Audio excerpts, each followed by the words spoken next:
दोस्तों अंग्रेज़ों ने हमें 200 सालों तक गुलाम बना के रखा था, जिसमें सोने की चिड़िया कहे जाने वाले भारत को पूरी तरह कंगाल कर दिया था।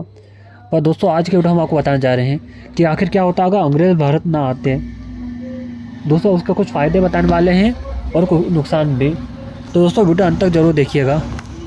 पहले हम बताते हैं कि अंग्रेज़ भारत नहीं आते तो आखिर क्या फ़ायदे होते। तो सबसे पहले अगर अंग्रेज़ भारत नहीं आते तो दोस्तों भारत के पास जो देश के खजाने वगैरह थे, जो अंग्रेज़ जहाज़ में भर भर के अपने देश ले गए थे, वो भारत के पास होते, जिससे भारत बहुत ज़्यादा अमीर होता। इसके अलावा दोस्तों जो हज़ार लाखों निर्दोष लोग जो आज़ादी के लिए मारे गए थे, वो कभी मरते ही नहीं। इसके अलावा दोस्तों भारत के पास दुनिया का सबसे अमीर देश होता भारत, जिसके पास पैसों कोई कमी नहीं थी। और इसके अलावा दोस्तों आपको बता दें, अंग्रेज़ों के आने के बाद ही भारत में कई सारे फेरबदल भी हुए थे। दोस्तों इसके अलावा बात करें, अंग्रेज़ों के आने के बाद ही उन्होंने भारत के कई बड़ी रियासतें थी, उन्हें हरा दिया, उन पर कब्जा कर लिया था, जिस कारण जो भी वो अंग्रेज़ के अंदर आने के बाद वो उनकी स्थिति बहुत ज़्यादा ख़राब हो गई थी और वहाँ पे लूटपाट बहुत ज़्यादा हो गया था। और अंग्रेज़ों ने 200 साल तो बस लूटने का काम करा है।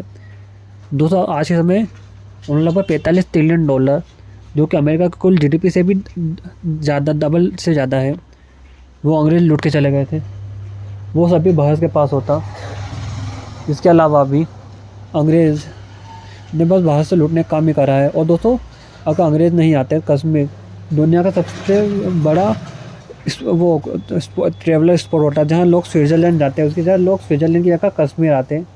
भारत पाकिस्तान में कभी विवाद होता ही नहीं, भारत पाकिस्तान और बांग्लादेश सब एक साथ मिलकर रहते हैं। ये दोस्तों ये थे कुछ अच्छे काम जो अंग्रेज़ नहीं आते तो होते।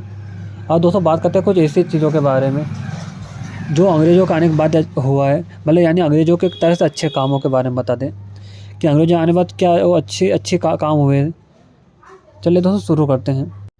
दोस्तों अंग्रेज़ जब भारत आए थे तो भारत एक देश नहीं था, मतलब उसमें अलग अलग रियासतें थी, जैसे मराठा अलग, सिख अलग, नवाब अलग, इसके अलावा राजपूत वगैरह सब अलग अलग राज किया करते थे। और दोस्तों अंग्रेज़ों ने ही उन सबको साथ मिला के एक देश बनाया था, पूरा देश, जिसका नाम रखा था इंडिया।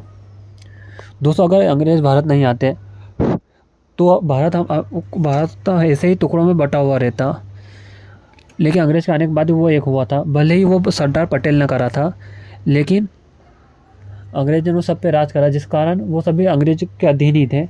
इसी कारण सरदार पटेल उनको अपने साथ ला पाए और एक देश बना पाए। नहीं तो उनको वापस सबको एक साथ लाना बहुत ज़्यादा मुश्किल था। इसके अलावा दोस्तों बात करें, या हमें एक जगह से दूसरी जगह जाना हो तो कोई पासपोर्ट वगैरह की ज़रूरत नहीं पड़ती, ना वीज़ा पड़ता है।